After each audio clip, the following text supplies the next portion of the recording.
to another episode of The Buzzer Race. I'm your host, Nikhil Ranjan. And I'm your co-host, Teddy Trakas. And for our guest today, we have Lauren Dill, one of the TSJCL co-chairs. Welcome, Lauren. Thanks, guys.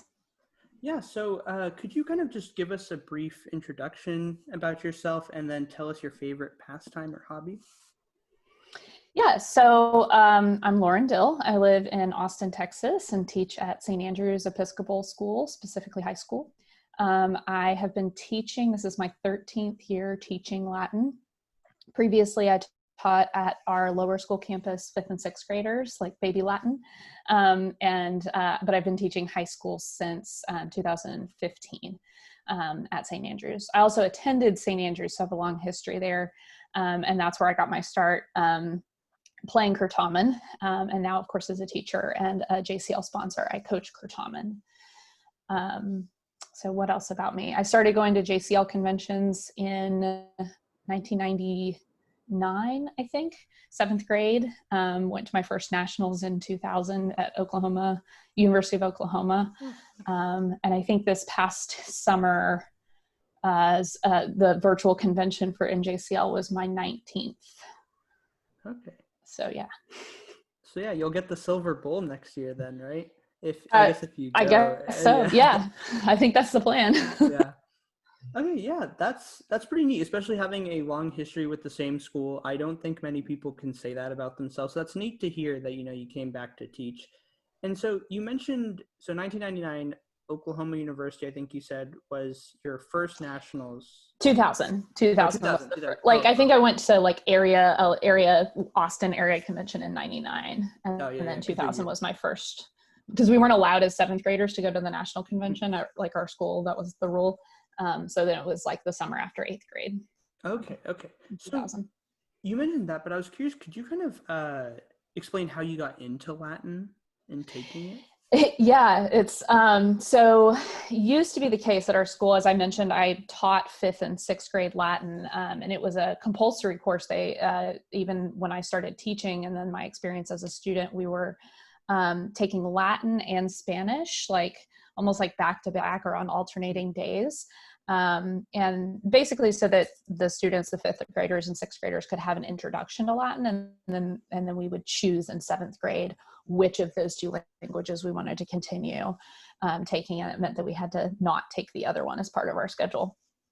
So I was exposed to Latin in 5th grade, and funny enough, by my current colleague, Jenny Longo, was my Latin teacher. I think she was 25 or 26 years old when she first taught me. And I just thought it was really just this whole different world of information that I had never really been exposed to. Although sometimes in thinking back on it, I was really into this book series called A Wrinkle in Time, or the first book was A Wrinkle in Time, Madeleine L'Engle, and I had read a number of the books in that series. And I actually reread some of the Wrinkle in Time books a few years ago. And she constantly references Latin and Greek and other languages. And I think that was maybe what planted the seed for me when I was in 3rd or 4th grade when I first read that book. And then when I started taking Latin, and I don't know if it would have occurred to me to take Latin had I not been compelled to as part of our school curriculum. But then it was I started making all these connections, and I was fascinated by the mythology and the gods and goddesses and all of that cool stuff that we all love. So then in 7th grade, or end of 6th grade, we had to pick. And we also did this thing, we still do it at St. Andrews. Actually, we do this Latin banquet where we dress up as different characters from mythology and history. And I absolutely loved it. I always loved playing dress up, and my mother likes to sew. And so she would make my costumes, these really elaborate costumes. And I remember when it came down to choosing, I loved Spanish, and I was really good at Spanish, but I also really liked Latin. And I think I ended up telling my mother that I picked Latin because I didn't want to not be able to do the Latin banquet in 7th grade and in middle school. And so that was the reason that I did it. And my mother was horribly dismayed and very disappointed. But she's over it now. So that was kind of my entree into Latin. That's incredible. I mean, like, hey, any motivator is a good one, right? I mean, Right. whatever the choice is, you're in Latin. Best decision I think we can make, honestly, for taking a language. So you got into Latin that way, and seemingly, dressing up as a mythological character, a historical figure, really, really drew you in. But I'm curious how you got into Kurtamen in the JCL specifically. Like, how did you make that step from just taking the class? Yeah, so at my middle school program, when we kind of chose that we were going to be doing Latin, and that's traditionally like in Texas and in the Austin area, seventh graders can really, that's like usually, I guess we have some sixth graders that'll participate sometimes in JCL, local JCL competition, but seventh grade was when it was allowed for us in our program when I was a student. So I think we played Kurtamen a few times in class, and then there was, an open invitation to do Kurtamen one afternoon, and I really loved it. I love the competitiveness of it. And in thinking back, there had never really been like another thing like it in my like upbringing experience. But it just like, I don't know, opened up some aspect of my personality that I just really enjoyed, that competitive aspect of it. And I liked the team aspect of it, but I think in that beginning, I really liked showing off what I knew. And then JCL in general, like went to my first area convention when I was in seventh grade, Austin area. And did, what was my other contest that I did? Oh, dramatic interpretation was the other contest that I got into that year, because I also liked doing drama or whatever. So yeah, and that's going to tie back later to another story. Wait, so I missed your main contest, because you said DI was your other? So, I mean, I played Kurtamen. I did DI starting out. I didn't do DI like all the way through my whole experience with JCL. I was really into grammar as a youngling.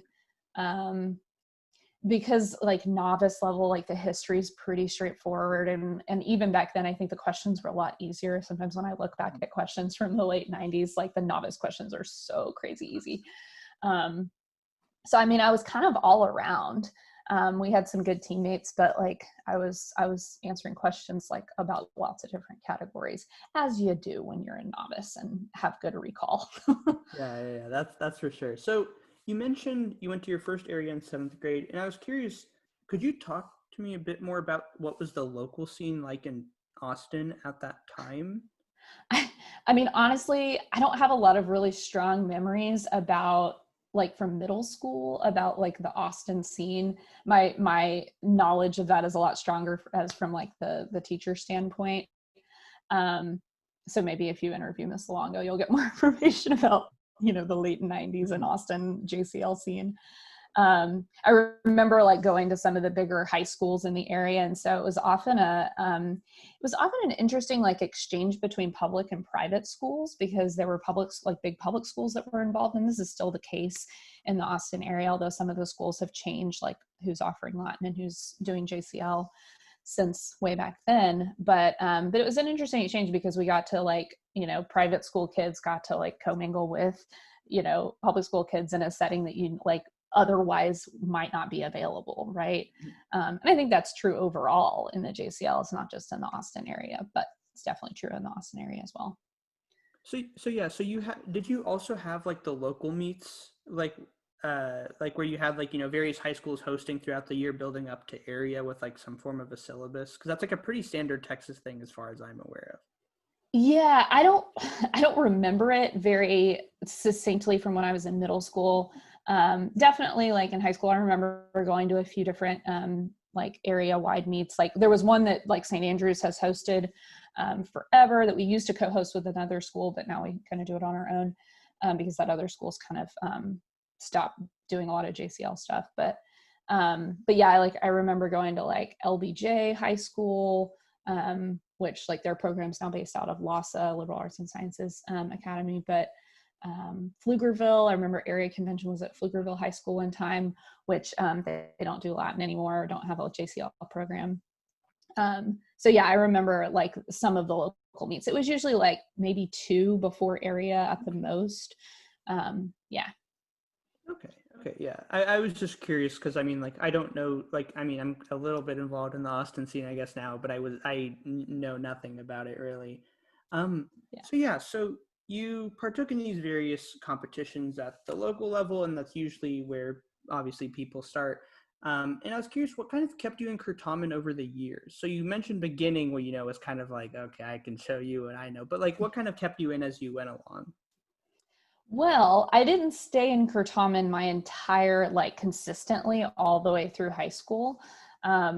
So I definitely did 7th and 8th grade. I remember we might have won in 8th grade, like the middle school division, which meant that we like sort of combined with the novice. We either won or we like placed like top 3 when we were in 8th grade. But then in high school, I do remember playing intermediate at area, but then once I got to advanced, I was honestly like pretty intimidated. Like when I moved out into Latin 3, and the questions got so much harder.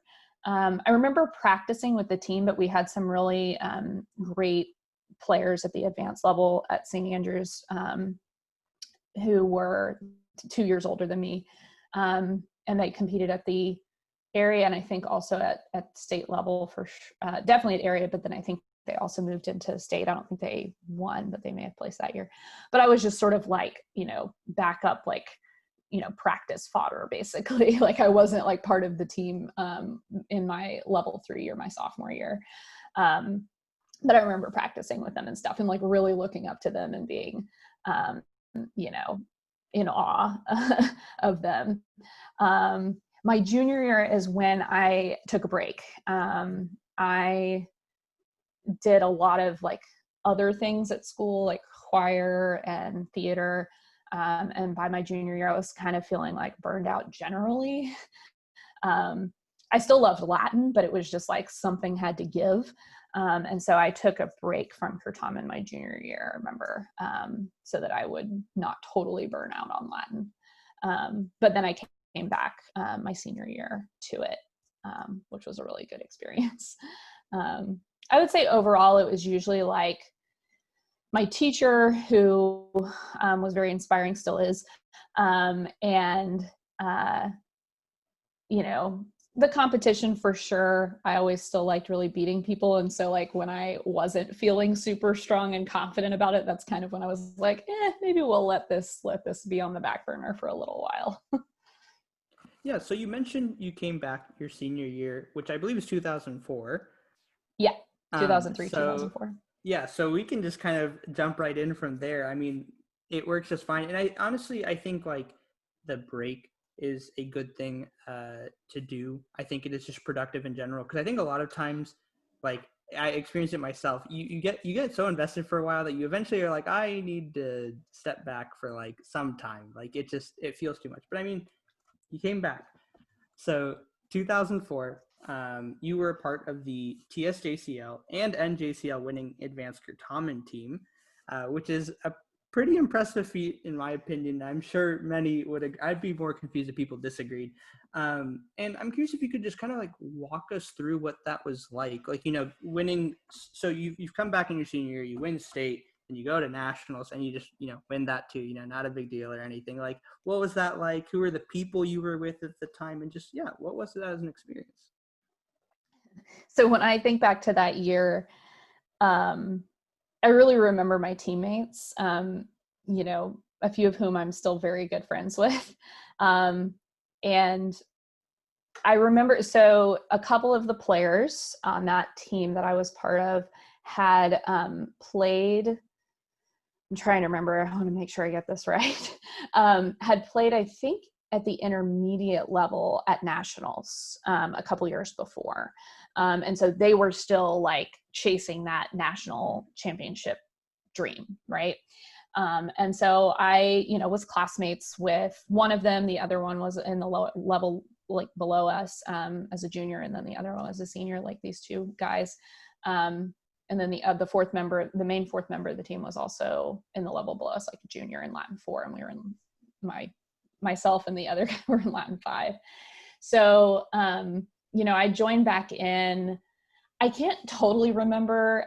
My teacher, who, if you interview her at the time, would probably tell you, remember better. I can't remember if she was the one who approached me about it, or if I had kind of indicated some like interest in maybe doing Kurtamen again for my senior year. I had a little more time. I wasn't doing, like I had dropped like one of my core courses for that year. So I had like an extra free period and, you know, just felt a lot less overwhelmed. So I jumped back in, and I definitely had a lot of catching up to do. I remember that, like, I remember, you know, I wasn't the high flying, like grammarian that, you know, I had once been. Like you know, there was already, that position was already filled on the team. I definitely was not keeping up with the mythology at that point, anymore either in the advanced level. You know, I had some like pretty good, like basic knowledge about that history, but, the place that I kind of filled in was like backup grammar, vocabulary. And, I was always interested in like the daily life, the Roman life stuff. And so I ended up kind of becoming that for the team, like that, go-to person. I remember we shared a lot of there was a lot of overlap. Like we definitely had like our mythology person, but there was, and he also covered some of the history, but like there was a lot of overlap of knowledge for us. So I remember it being like a really collaborative like team. You know, we definitely had two members, those two guys who had played, you know, previously at nationals, were definitely our fast buzzers. I was never a fast buzzer. Like that was never my strong suit. But I remember doing, you know, a lot of the like support on bonuses, when it came to grammar, especially, and language stuff. And also kind of like team morale. I remember at one point I can't remember if it was in the lead up to state or if it was in the lead up to nationals. At one point, our coach was like, Lauren, we're going to put you between Nathan and Andrew so that you can like moderate their discussion. And so that was my spot. That was where like I sat between these two like amazing, you know, incredible Kurtamen minds, listening to what they had to say and being like, okay, you've said this, we got to come up with our final answer now, like go. I was not the captain, but I was like the sort of, I don't know, assistant captain. So yeah, that year was a whirlwind. I don't even really remember the state tournament, if I'm honest with you. Like, you guys know how the state tournament it happens so fast in like one night, and then you're in finals or you're not. And so like, I don't even remember the state tournament. I remember nationals a lot more clearly, from that summer. So, yeah, it was a whirlwind. Yeah, so do you want to kind of talk about nationals and what was it like? Like, I guess, like if you remember, you know, the build up to it and then like playing, because nationals takes like many days to, you know, even like each round is like a day, and then you finally get to finals, like when you're already burned out from walking like 80 miles to go anywhere. Like, yeah. what's that like? Yeah, so that summer, 2004, it was at University of Richmond, where it would have been this summer. I was actually really sad that we couldn't make it back to University of Richmond, because it would have been like a nice, like full circle kind of moment. I remember it was strange because I had applied to University of Richmond for college. It wasn't like my top choice, but it was in my probably top 3. And then I ended up not choosing to go there. And so then it was a weird experience kind of being on the campus and being like, I could have been here in a couple of months. But yeah, so yeah, it's a nice campus, but it was I remember having to walk a long way to different things. And that big lake, they have a big lake in the middle of their campus. It's very like a man-made like pond lake thing, that was like always in the way. It was like, I'm on this side and I need to go over there, but I have to walk around this lake. But yeah, like I have like snatches of memory from that tournament. I mean, again, I mentioned like I was not a buzzer for the team. Like I was not the person getting toss-ups. But the lead up to our preparation, for that summer, I remember we started practicing like probably just a couple of like weeks after state. We were putting practices together, and like the end of the school year, especially, you know, when you're a senior, is like already busy. So I don't even know how we like fit practices in. And then that summer, I mean, we hit the ground running in probably June. And I feel like we were practicing like for hours a day. Like, I mean, we liked being together, like we were friends, and our teacher was, you know, wonderful enough to tolerate us. Our coach was wonderful enough to tolerate us, and practice with us and have these like long sessions. The sessions were often like, you know, the practicing of like going through rounds was often abbreviated with study time.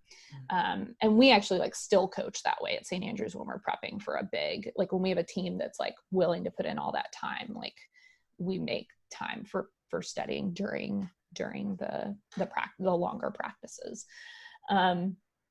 So yeah, I mean, like those were my memories of like, we just spent hours and hours at school, like during the summer after I graduated high school, practicing together and hanging out together and eating lunch together and, you know, all of that. We did do a retreat. I remember that we were lucky enough to go on a retreat to where did we go? Somewhere in like hill country, like the Texas hill country. Is either like, we've done so many retreats since that I'm like, I fear that I'm conflating them with my time as a coach, but it was either like the Frio River, like cabins in Concan, because we did do that one summer, or it was our friend's ranch who was like assisting with the team that summer. One of those out near Medina. But yeah, like, so we did like a little retreat like together and did a lot of practicing of Kurtaman at that retreat too. So, you know, lots of team bonding, right? Like you have to build that trust to be a really successful team. So yeah, that was the lead up. And then do you want me to talk about the actual tournament? Yeah. Like, what was that like? I feel like I'm just like going on and on. No, you're good. So the tournament itself, like I remember the preliminaries like going by like fast. Like I don't have a lot of like very specific memories of the preliminaries other than them going like pretty well. Like we didn't have any really like super scary moments. Of course, my coach from that time might beg to differ. We did have as a team, we had a tendency to start out around slow and like give our coach like a heart attack for the first 10 questions. Like not every round went this way, but some of the slightly more competitive rounds, we would often be not behind, but sometimes behind, but you know, not by like too much, but then would suddenly like hit our stride around like the halfway point and just like catch up.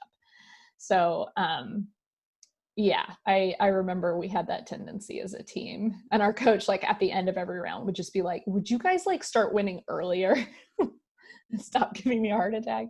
So I have a really specific memory from semifinals, and finals was kind of nuts too, but I actually don't remember who we were playing in every single round. I feel like I should have looked this stuff up, but I remember we played, one of the teams I remember playing in semifinals was Massachusetts, and I'm actually still like kind of friends with one of the people from that team. So yeah, and then in finals, I could not tell you actually who we were playing, but it's online, so you could probably go. It was probably like Florida and like Virginia or something, if I had to wager a guess. But I think some of the Vimeo files from the Kurtaman website are like from that era. So I think our finals round is like preserved on the internet forever. Yeah, let me check. But yeah, like what was it? I mean, like, so you mentioned there was a specific moment from semis. Are you willing to talk about that? Yeah, I think that was one of the questions that you might be wanting to ask anyway. Was like, it was probably like one of my low points, other than like the time when I was a junior, when I was just like kind of done with Kurtaman for a little while. That was maybe a low point for Kurtaman. I mean, it wasn't a low point for me. I was like, cool, I'm done with that. But when I was really in the thick of it and wanting for everything to go well, this was like a personal low. Like whenever I bring it up to my teammates or my coach from the time, they're always like, oh, that wasn't a big deal. But it was like that one moment where it's like, that was the low point. Everybody has one, right? Mm-hmm. So, and it's so clear. And I still tell it to my students too. I tell it to my players to like, tell them like, you will recover from this moment. Like, but like I mentioned, I was not a buzzer, right? I was not the toss-up person on the team. I, typically, even if I did buzz, like it was always behind somebody else, right? But in semis, it was and it was like, we were a little nervous about semis. I remember we were nervous about that Massachusetts team. We were like, we know we can beat this team, but there's a chance that they could beat us too, right? Like it was that kind of gauging. Like I think we were seated higher than them for semis, but still like we were, we knew we had to play our best. So it was the one question in the round about a quotation from the Aeneid, which I sometimes would know those and sometimes like would get them in practice occasionally or whatever. But I was usually too nervous to buzz super early and take that risk when I wasn't like super positive about it. And the quotation was like, I can still tell you the first 3 lines. It was hoc illud Germana fuit. And yeah, do you know it? Do you know who says these lines? I would, okay, if it does. Because that's where I buzzed. I buzzed at hoc illud Germana. Who would, I bet Teddy knows. I'm thinking Anna or Dido, but I'm thinking Anna.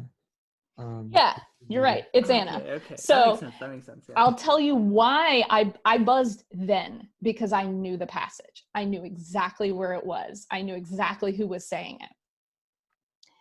Because in 7th grade at the area convention, I had done dramatic interpretation. No way. And the passage had been that passage. Anna, praying, not praying, but like crying out to her sister Dido, killing herself on the pyre.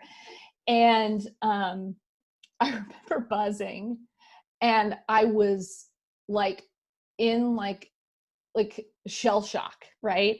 Because I knew the question. I flippin' knew this question, and I had buzzed before anybody else. Like there wasn't even anyone else on the buzzer box, like behind me. And they said my buzzer number, and I was like, oh my God, I get to answer a question in semifinals. And her name, Dido's sister's freaking name, even though I knew it, just went right out of my head. And all I could think of was Dido, but I knew it wasn't Dido. I knew it was about Dido, right? Oh, so upsetting. And I knew, like, I wanted so badly, that competitive part of me wanted so badly to say, it's Dido's sister, but I don't remember her name. Yeah. But I couldn't, right? Because I didn't want to give it away for anybody else.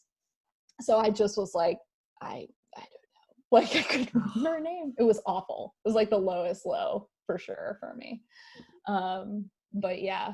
So I didn't say anything, and neither of the other teams got it. So so it was fine. Like it did not matter one stinking bit, and we won the round, with I think a fairly, healthy margin eventually. But like, yeah, that was my lowest point. Yeah, no, those moments are tough, especially when you like, you know it, and it's just like, where did the name go? Like, right. Yeah, that is a totally relatable, and it's very Nikhil, that happened to you recently with Parithia. Yes, yeah, that did happen at the recently like kind of elite Kurtaman tournament thing that was hosted. I did a similar thing where I was like, oh, I know this, and then I gave the wrong answer, and I was like, I regret everything. But yeah, so I mean, that happens in semis, and I imagine that's a pretty hard thing to recover from on like an individual scale. I mean, like it's like a very like scary moment when you're like, I knew this and couldn't, like. Yeah. It was like I remember being so frustrated and so upset, and I was usually like the calm one, right? And I remember like almost starting to cry, and my teammates who I was usually having to like, help them like stay on the like even keel through the round, because they would get really like, excited. they were having to comfort me for a few moments. And like, we ended up coming out of the round and it was fine. But like, yeah, it was a moment. Anyway, you were about to ask me a question. Oh, no. Yeah. So I was just wondering, like, yeah, so like you have that moment and then like you have to go into finals the next day, right? Or did you have a day break between semis and finals? I think this year I actually there was a day don't, break, right? I don't remember. This year was weird, I think. Yeah, I think the next day was Yeah. So finals. how do you go from, having this type of experience to going into finals and then like taking it? Like, what was finals like? Fast. Like, I remember it like going by so fast. And like I said, our round is on the internet, and Yeah, it was when I Virginia learned and Florida. Those were the right. two teams. When I learned it was on the internet, like maybe, I don't know, 10 years ago or something, I remember thinking like, oh, I'll go back and watch it. And like, I started watching, I think I got through the first 2 questions. I was like, I can't watch this. Like, I don't want to watch this. I don't want to experience this again. Cause it's so nerve wracking. It's like, you've worked so hard and there are these 2 amazing teams on either side of you. And you're like, I think we can win this. Like, but we've got to play our amazing, like, best. No, I mean, my 2 teammates, Andrew and Nathan, like, I think carried that entire round for our team, like, in terms of toss-ups and stuff. This is hilarious. I have very few memories from that round. Like, we just played our game, right? Like, I do remember it being a close round for the beginning of it. Like, we did that same thing to our poor coach who was, I think, having a heart attack for the first 10 questions. But then we, like, started to come out of it and started to get more and more questions. I remember there was I think it was the first time that year, and we had already seen novice and intermediate play before us, and they debuted a new question, which has since gone away because I don't know, we did something terrible, like that offended some people or something. Like, we didn't mean to do anything terrible, but we did something in the last question or something with this new type of question. My coach, who you may be interviewing later, may remember a lot better than me. So if she even cares to tell that story. But it was a prop question. They had props. They brought out a table with props. And I think we were sort of prepared because I think they had some props for the intermediate and novice level, but these props were like, there was like a sword and like a replica Roman sword and a helmet and like something else. And then the question was, I think, it was like in Latin, it was like instructions in Latin, like follow these instructions. And I want to say it was the very last question of the round, and we had already, like, our points were high enough that, like, it didn't matter who got the last question, I think. But my teammate, I hope I'm getting the story right. My teammate, I think it was Nathan, who buzzed, and he buzzed way too early. Like, he'd heard enough to know which prop, or maybe he had not heard enough, basically. He knew, like, where the question was going, where the prompt was going, and he buzzed. And I think he was just buzzed in excitement, like at wanting to kind of get the last question in this round that we had already won at that point. And he went up to the table and, like, grabbed the sword or the helmet, or maybe it was the wrong prop, I don't even remember. And he said something like, he was guessing at that point because he knew he had to say something. Like, the question had asked, like, he had to say something. I should have, like, looked up the questions of this round so I could remember the story better. But anyway, he, like, held up the prop. I can't remember if it was a sword or he put on the helmet or whatever. And he said, like, just guessing, like, we won. Like, but it was like, it came off as, like, bragging, but he was legitimately, this person, if you knew him, like, he's the nicest person in the world. And, like, he would never, like, you know, flaunt this in the face of these other great competitors, but, like, he was legitimately just trying to answer the question. And that's totally the kind of thing that you would put at the end of the round, right?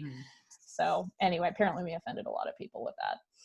Yeah, that is tragic. I mean, I think that's a totally valid guess, though, because usually it's usually some form of, like, we're going to win, we will win, like, we have conquered our enemy, like, right, something in that vein. So I don't think, I mean, it is unfortunate how it got received, but I mean, I think that's a fair guess. I think that's a totally fair. Yeah. conclusion to make. I mean, especially if you buzz in early on to like do the following, like you have to make something up. Yeah. And I can't remember actually if us buzzing like threw off the other teams and that, you know, made people mad or whatever, but you know how finals is always a big soap opera. Yeah, finals is always a nightmare. So so I mean, with that, I think we can kind of, you know, so that's your final year. Y'all end up winning the advanced championship title, and you go to college, and you come back, and you're now a teacher at your alma mater, right? So you're now, I guess your K through 12 alma mater, not your. Yeah. That'd be a bit crazier if that happened. So you're back at St. Andrews, and you've kind of coached through all divisions over the past years. So you've coached like the middle school division, which I don't think is super common outside of Texas. Maybe it is. I don't know much about it. But you've coached across middle school, novice, intermediate, and advanced. Right. And I was wondering if you could just kind of talk to us what it is like being a coach, especially, you know, across the various levels, like your experiences with them. And then if you figured out if you have a favorite. A favorite what? Like a favorite level. Oh, okay. Gotcha. It was like a favorite player. I'm not going to say that. No, I don't have a favorite. I've coached so many kids. Yeah. So, oh, you didn't ask my favorite memory as a JCLer. Oh. Sorry. I'm looking at the script. We can do that at the end. Cause it's not related to Kurtaman actually. But yeah, so coming back as a coach, I think my very first like summer, like I had been hired at St. Andrews, but I hadn't even started teaching yet, like that fall. And they needed somebody to drive the cause it was a St. Andrews combination team for nationals with I think Clark High School and maybe like some other San Antonio schools and students. So I was co-coaching. Well, I wouldn't say I was co-coaching. I was like assistant coaching, learning a lot, right? From Mr. Lee in particular. But they needed somebody to drive like a couple of the St. Andrews players to San Antonio for some of the practices. And so that was kind of my first real like opportunity, other than just like coming back occasionally and as an alumna and like practicing with the team, you know, just as like that third team to buzz against them. But this was like my first time really like doing some of the coaching and like assisting with the coaching. So, and that was like a great experience, but it was weird because I still saw Mr. Lee as a like authority figure, because I was like 22 years old and only knew him really as a player, as a former JCLer. And he's an intimidating guy. Like, I don't see him that way anymore, but I think back on that time as a student. And so that was like my, introduction to coaching really was that summer. And then I was coaching during that school year, during those first number of years teaching at the middle school level. And I really love coaching middle school because they're so like new to it, and the knowledge is like fairly reasonable. And when you start working with advanced, like, y'all know a lot more as advanced players really even than I do about your specialties. But like with novice, I felt like novice/middle school, and in Texas, like middle school is basically the same as novice. The difference is that like we have middle school programs that students are taking like 2 years to complete Latin 1. And so like by the time they're in 8th grade, they're actually at more of an advantage. And I guess this is actually specific to Austin now that I'm thinking about it, the Austin area. But we kind of gauge like those 8th graders that have been taking Latin for like maybe 2 or even 3 years, depending on how their middle school program is set up, are more knowledgeable. Like they have just more experience like playing, and maybe have a lot more knowledge, like, they've had more time to build up their mythology knowledge or their history knowledge or whatever, than Latin 1 students who've only been at it for a few months, right? So that's like why we separated out, at least at the Austin area level. But I loved coaching middle school students.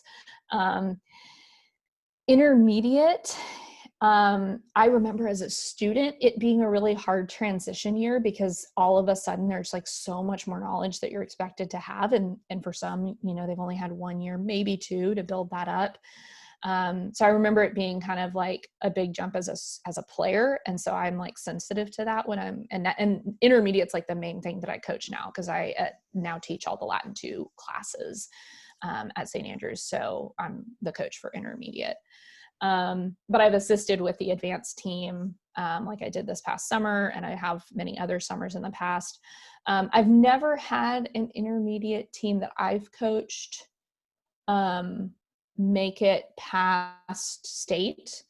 Like I've had intermediate teams like play at the state level, but I haven't had an intermediate team to coach for nationals in the like 5 years that I've been coaching intermediate. But I am not like upset about that. Like it's fine.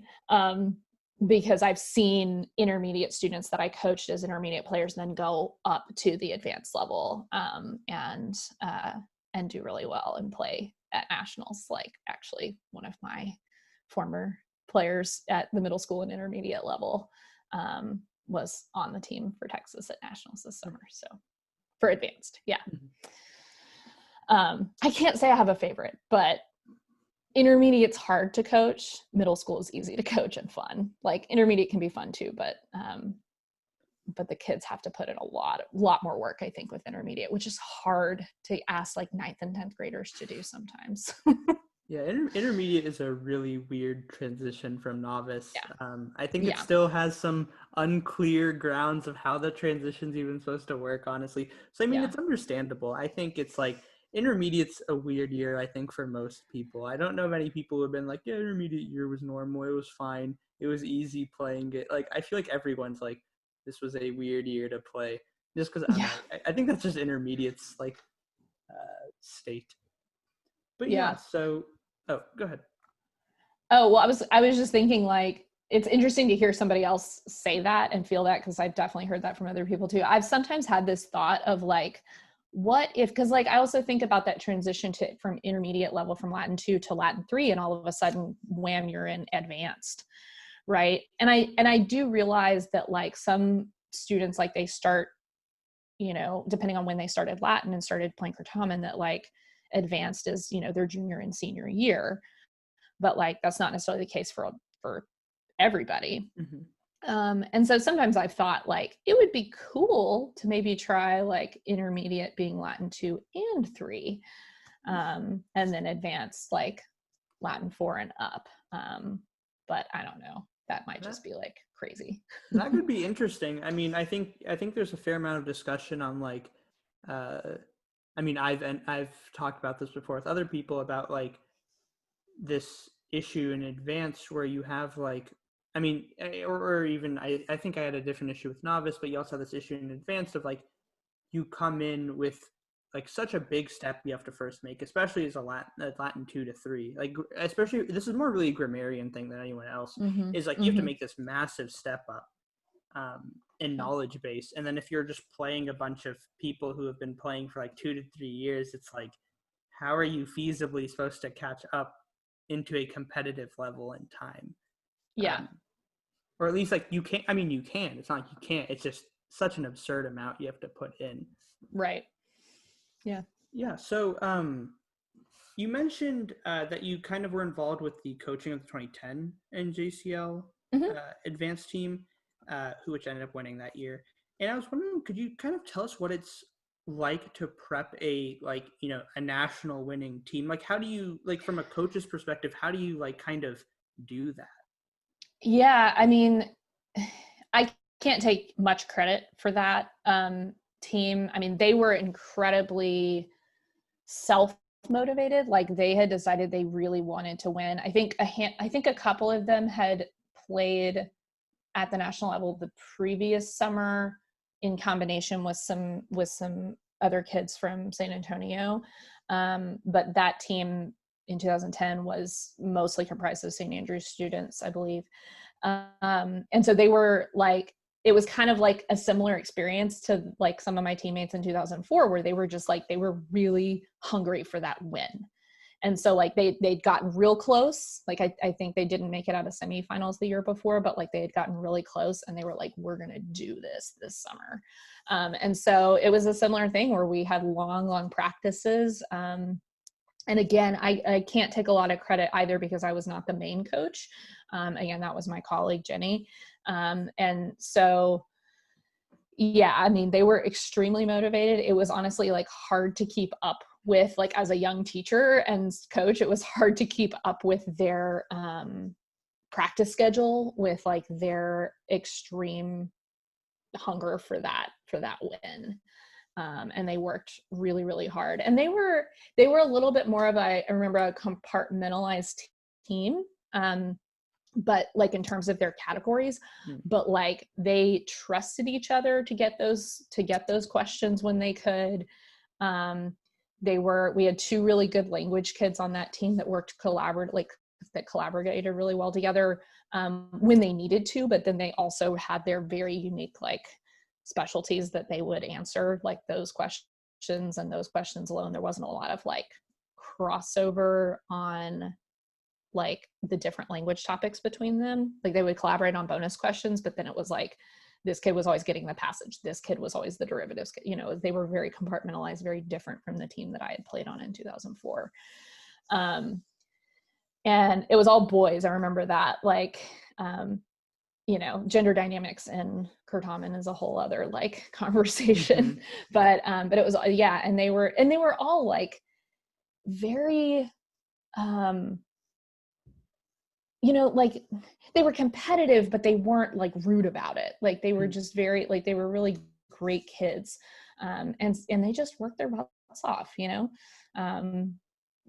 Very, like I can't take a lot of credit as a coach. I know my colleague, like even though we put in a lot of hours together with them, like, you know, and guided them and advised them in different ways and told them the observations that we were noticing during those practices and how they might better tackle certain types of questions. Like it was really just all about them and like building their knowledge more and more and more from the previous summer. So yeah.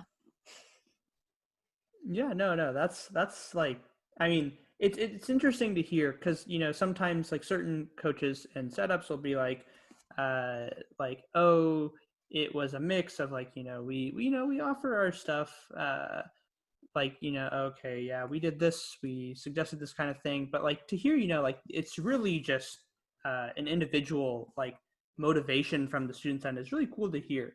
I don't know how common that is, nothing like against students, but usually there's like, you know, there's something, it's like, oh, we really had to do this with them, but that's neat to hear. That's cool to hear.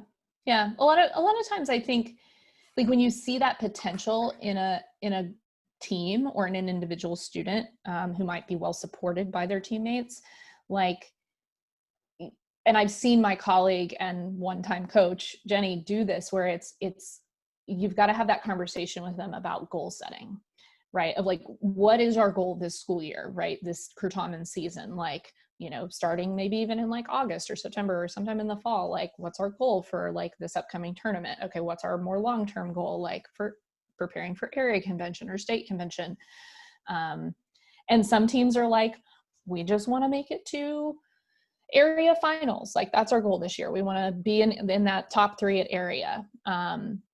Some teams are just like, we just want to play and have fun and like learn some stuff, you know? And so it really, it comes down to like, you know, helping students wherever they are, whatever level they're at, to really think about what they feel like they're capable of, and then like pushing them a little bit, you know, like prodding them a little bit. Hey, I think you guys could actually be capable of maybe winning area this year, you know, and seeing where they take that. Yeah, I mean, I think that's like super cool. I mean, I think it's always interesting to hear from a teacher's perspective, you know, how do you approach, you know, once like a student's like, this is kind of where I want to be, how do you work from that? Yeah. That's neat.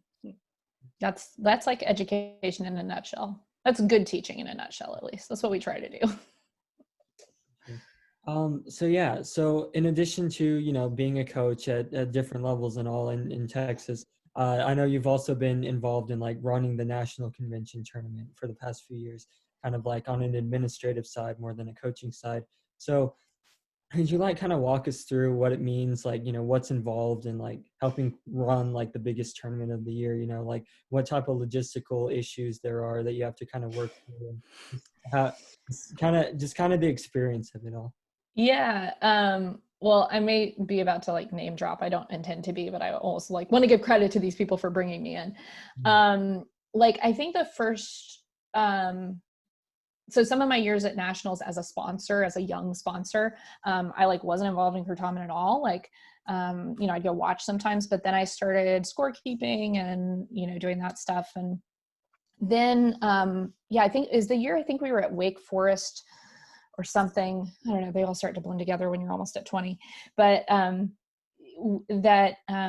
one of the other Texas former state chairs, Miranda Winsloff, Miss Winsloff, had just had a baby, and she had to bring her to the convention because she was still like breastfeeding.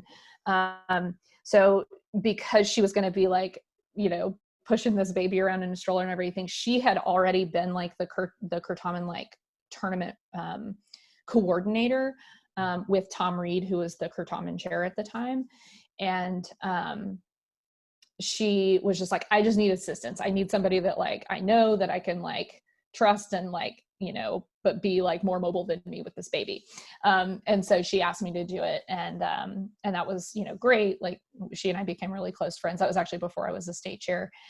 And so I helped her with that. And yeah, the logistics of, oh my gosh, like it's so weird to think about because we did this virtual tournament this summer, but like physically, like sometimes you're all in the same building for those rounds, but like the key is like, okay, you've got to make sure that the rounds, like that the classrooms or whatever lecture halls that you're assigned to for the different rounds of preliminaries are going to be the right size. And that's kind of a collaborative like effort on the part of the Kurtamen, like the tournament coordinator or coordinators, as the case may be, and the chair, of figuring out, okay, like what are the rounds where we're going to have lots of spectators, who are the high flying teams that like a lot of people are going to want to go see. We need to make sure those rooms are big enough, or like the biggest rooms that we have available. And a lot of times the universities give you like terrible rooms.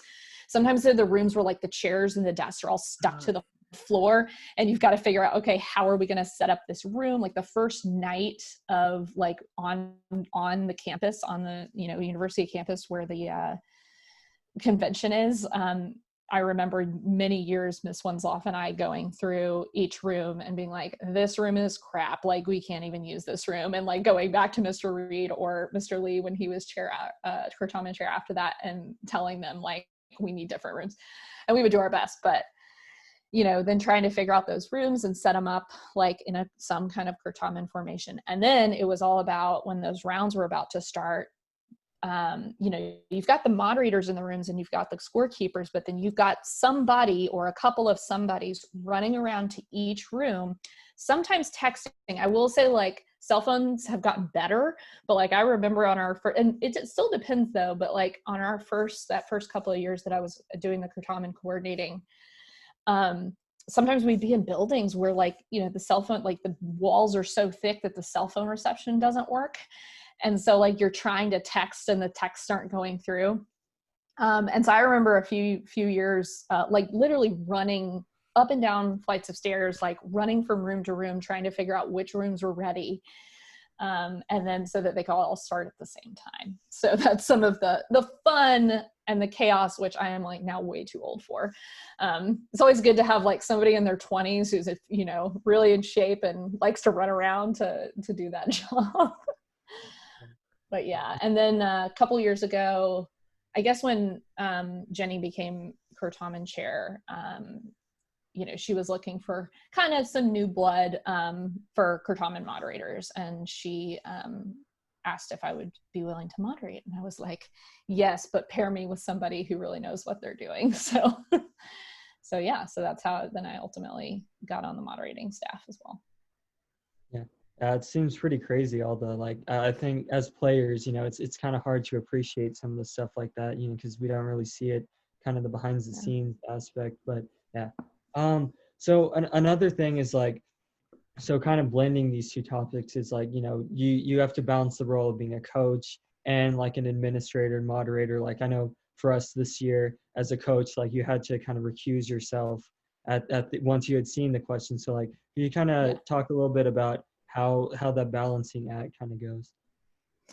Yeah, I mean, it's interesting because, like, I mean, for nationals being at such a competitive level, like that's just like the best thing to do when you're when you're part of the, you know, the writing and the compiling of questions, you know, just to be above suspicion or whatever. But yeah, I mean, it can be hard, and it really just becomes like a collaborative effort on the part of the adults who are kind of shepherding these teams, right? Because we're all like, for the most part, a lot of the question writers, a lot of the, not all, but like a lot of, you know, good number of the question writers and a good number of the moderators are often themselves coaches. And it's like, you just have to kind of like remove yourself from that. And like, I often like try to make sure that I'm like not intentionally writing any kind of questions that have like come up in practice. And this like applies to, you know, fall tournaments and those kinds of things, like when we're hosting a tournament. And then I'm also prepping my team. Like I have to like be mindful, like, am I writing this question because this came up in practice? Like, and making sure that it's like a reasonable question and all of that. But I mean, there's only so much knowledge that can come up, especially like on the local level, and even sometimes, you know, the area and the state level. And so I don't like stress too much about that. Like I know that like I'm going to have the integrity to not like share questions or share knowledge about questions like with my team. And I think you just have to like be mindful of that and know that it's not a good thing to do to try to share questions with your team ever. So yeah. For sure. Yeah. I mean, don't have any experience, but it seems like when I've been writing for things, sometimes it's kind of like that conflict of like, well, you know, somebody's going to know this, and like, you know, it's kind of hard to separate out. But I think questions the past few years have been pretty good. So yeah.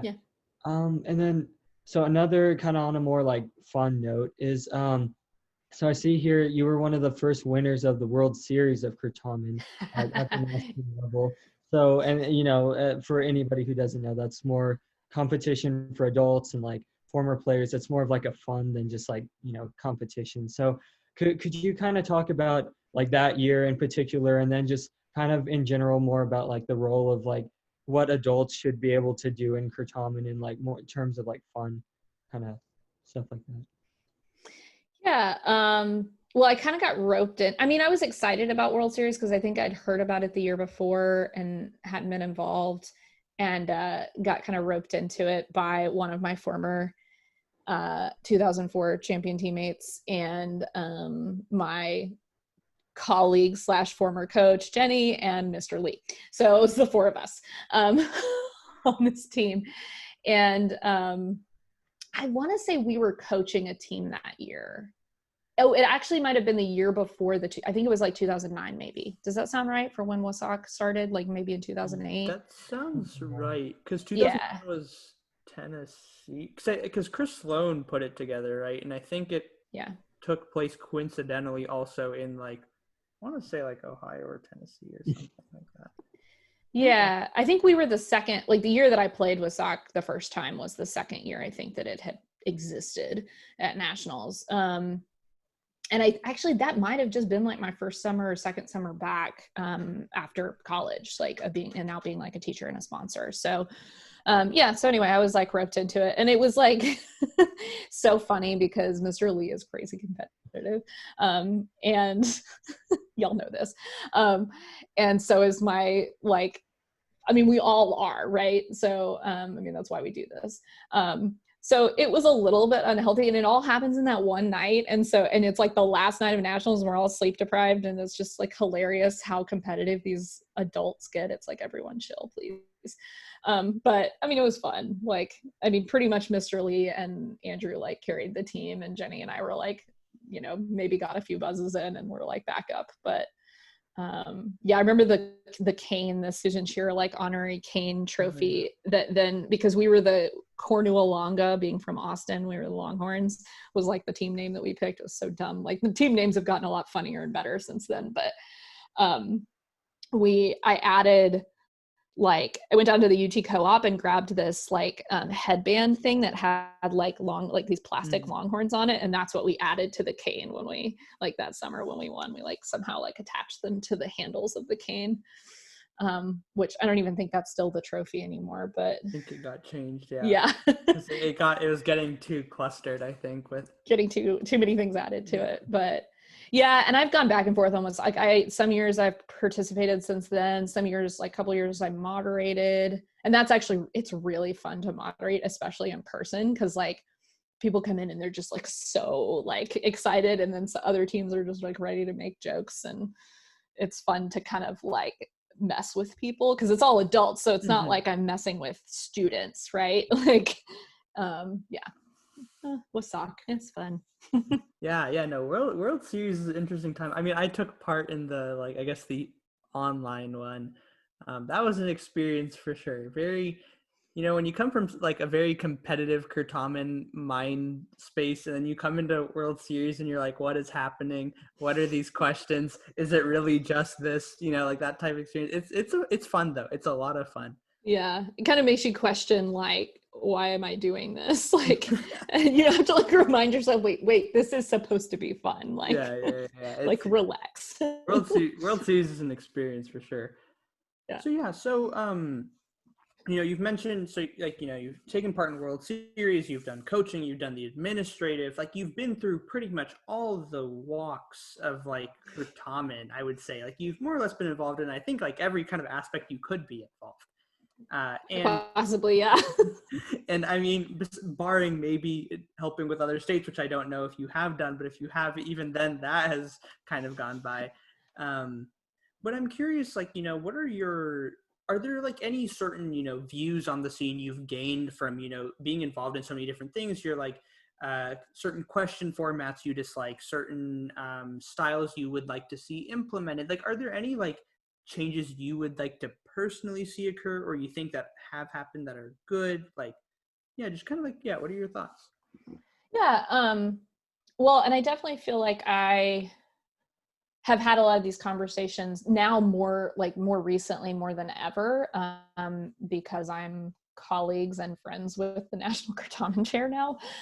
But yeah, I mean, we have these conversations about our local tournaments. Like I believe really strongly in making Kurtaman accessible, because I think for a while, and even still now, it can be a really kind of hard thing to enter into, right?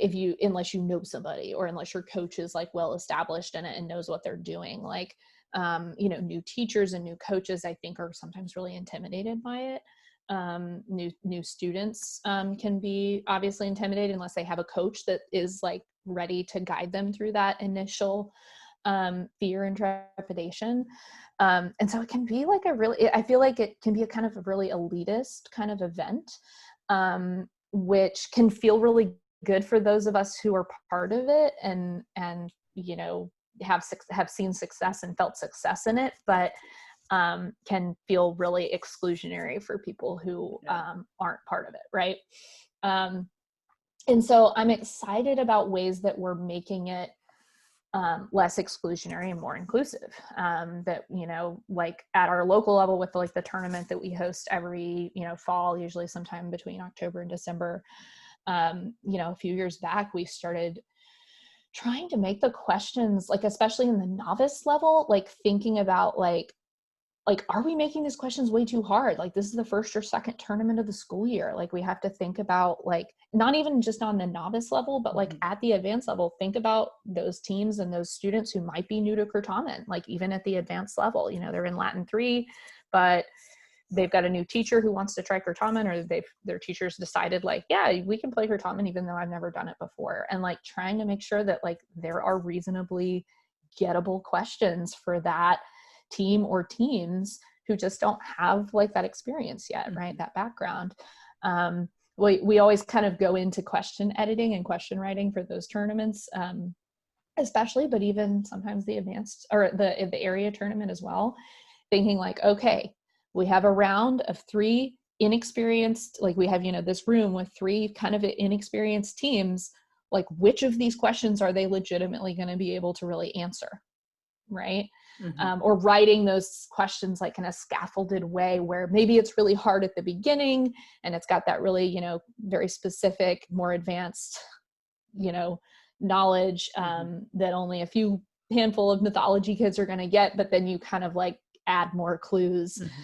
And sometimes we joke in the middle of of the editing process of like, and the last clue is like, and was the wife of Menelaus, and her name rhymes with Schmelin. Like, like we're trying to make sure, I mean, obviously we don't go that far, but like, we're really trying to make sure that like things are accessible.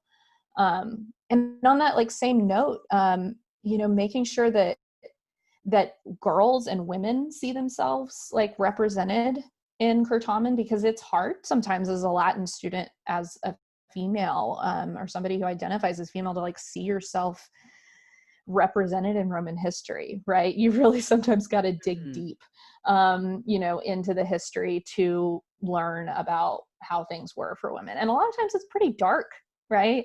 In mythology, a lot of the women are abused and not treated well. And so I think, we've started in more recent years also, like when we're writing these questions for local tournaments or area or even nationals, like trying to make sure that our questions are not all about conquering, raping, and pillaging, like making sure that, people of all types, as much as we can from Roman history and mythology, are represented in the questions. And so like that's a movement that I kind of already see happening, that I'm excited about continuing, and kind of moving from the like, no offense to boys, but like the boys club of like Kurtamen and questions kind of centered around the patriarchy, right? No, I mean, so yeah, I think that's a totally like cool thing to see happening, because I mean, like, it's for sure like you will find almost all of the questions will either be a dude in a mythology or history, and then maybe like a city they conquered or a battle they took place, and then that's it. There's like nothing else to ask about. And I mean, it's good to see, besides, just a general variety of styles, you also have a general variety of answer lines. You don't have it where like, oh, expect Jason to be the answer and Medea to maybe make it as a bonus. Like, you're having like more like, because there are so many stories that people just aren't working with. It's just purely a like weird selective bias that's just not, I really don't know how it occurs. But I mean, it is a thing. I mean, you can just look at the questions and there's just a weird favoring in one direction. It's like, why is this really happening? So yeah, I mean, it's like on a syllabus. Like I think about like the syllabus when you mentioned Jason, hero ? He tries, but it's like, like that's often like a line in the mythology syllabus, like leading up to area or state. It's like, the heroes, right? It's like, well, what about the heroines, right? Yeah, because they're what about the emperor's wives, like, so yeah. Yeah, no. I mean, I think that's a totally like fair point. And I think it's I think things are slowly getting there. I mean, it will hopefully keep getting there and keep moving. I mean, it'll hopefully, like, I don't know what the timeline will be. The sooner the better, obviously. But yeah, I mean, I think that's a big thing. And it's interesting because, like, from my perspective, I always was like, I remember Miss Shaw, whom you may or may not know, was like telling me, she was like this was my freshman year, and she's like, oh yeah, I had this like a really crazy team that was all girls, and I was like, an all girls team in Kurtamen? I was like, no, like it was just like a whoa, like I've literally never seen this before, or like heard about it. So I mean, like, I think that's a fair, like, I mean, like, anecdote, but I think it kind of represents like as like, it's not like a sophomore junior was like, that's a thing, like, because it's just how like, unfortunately, Kurtamen is like turned out and panned out. Yeah. But so I mean, with all of this discussion, I figured it'd be a bit better to ask it now. Was, you've had so many years in the JCL, and maybe your favorite memory is not from a player, but as a like adult. And do you have one, or maybe like one from each time, or one overall? You're like, this is the moment. Like, this was kind of like a. I mean, obviously, like winning, a national championship, like was exciting and totally crazy, but it's, and I've talked about like the great camaraderie of our team and friendship that was there and still is. But one of my favorite like specific memories from a JCL convention as a student was my second nationals at Tulane University. And Spirit was still like this crazy thing. Like I remember not being fully prepared for Spirit my first nationals the summer before, and just because we don't really do it much in Texas. I mean, we're trying to in Texas, but like it's not really a big thing in a state convention, and it definitely wasn't then. Like Texas, like up to that point, like in the late 90s, apparently was like, I mean, I was only on the like beginning to start JCL stuff, but we were known, we had a reputation for being the anti-Spirit state. Like there used to be these Spirit challenges that were like, we've got Spirit, yes we do, we've got Spirit, how about you? And they've been banned for some reason, I don't know, but they used to be a thing, and people would challenge Texas. I kind of remember this for my first nationals. People would challenge Texas to that. And, we're such a big delegation to begin with. And we would, apparently they would stand up, like the delegation would stand up and then just sit down. And that was their response to the Spirit challenge. That's so good. Anyway, but the second year at nationals, a friend of mine, I think, was the president, like from St. Andrews, was the president for Texas. And he had determined, he was like, I really want to see what we can do with Spirit. Like, he's like, I know Spirit's going to win, but like, let's try it. And so we got some props, and like, I remember some of the state chairs were in on it. And one of the state chairs was my other teacher at the time, Clint Hagan, shout out. Oh, okay. And he and his, I think co-chair, other state chair, Mr. Martin, got some Spirit items, and one of the Spirit items was thunder sticks. They were like these inflatable from like, because he was a hockey fan. Mr. Hagen's a hockey fan, so he like knew about thunder sticks, and they're these like inflatable things, and you get two of them and you beat them together and they just make insane noise. So he got those for the Texas delegation, and then they also got this inflatable like blimp, and it was a cow. It was, I don't know how they even blew it up and how it floated. Like, I don't know if it needed helium or if it was just somehow. So it was like probably like, 3 feet, maybe more like feet in width, length, diameter, whatever. And it was like this weird blow up cow that had like spots on it. And it even had a little fan, a little like electronic motor, like battery operated, like, and that summer at Tulane, we were in this big auditorium, and Texas delegation was the only delegation in the balcony, and everybody else was below us. Oh, boy. And so Mr. Hagan, I remember, and probably Mr. Martin was at the helm at some point as well, like guided this thing out over the crowd below us from the balcony. And I don't know, it was just so funny. It was almost like we were like, hovering over the rest of the delegation. I mean, it was an obnoxious, like totally Texas thing to do, but I think we did like get second one day at Spirit. Like we did get like some kind of mention, and we were kind of like, oh, this is cool. Maybe we should keep trying to do the Spirit thing. We're still trying, guys. We're still trying. Spirit at Texas is tough. As someone who, for 4 years, going to nationals, Spirit was an interesting time. It was more of a time, I feel like, for me, and I guess the like 3 other Reagan members in my delegation usually, to be like, let us create new chants that we can shout to the beat of the current chant. And then it's just a massive sound. We're like, what is happening? We don't, losing beats the best part, because Texas delegation is so big that the front with like the officers will be at a different time than the back.